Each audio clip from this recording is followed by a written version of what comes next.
దాన్ని బాండీలో వేసుకొని దాంట్లో కడిగి పెట్టుకున్నాం కదండి, వాటర్ పోయేంత వరకు దాన్ని రోస్ట్ చేసుకోండి. డ్రై రోస్టే, ఆయిల్ అలా ఏం వేయకుండా. ఇలా చల్లార్చిన వాటిని మిక్సీ గ్రైండర్లోకి తీసుకోండి. ఉప్పు ఇలా అన్నీ వేసి మిక్సీ పట్టండి. మనం ఫస్ట్ వేసుకుంది గ్రైండ్ అయ్యాక ఇలా పుదీనా రోస్ట్ అయింది వేసుకొని మళ్ళీ మిక్సీ పట్టుకోండి. దీంట్లోనే కొంచెం చింతపండు వేసుకోండి, చిన్న ముద్దడు. బాండీలోకి కొంచెం నూనె వేసుకోండి. పోపిత్తులు కొంచెం పసుపు చిటికెడు.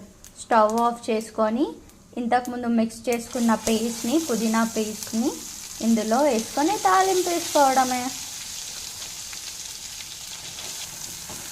పుదీనా చట్నీ రెడీ. ఇదే చట్నీని తీసుకెళ్ళి వేడి వేడి అన్నంలో, రొట్టెలో తింటే యమ్. హెల్త్ కూడా చాలా బాగుంటుంది.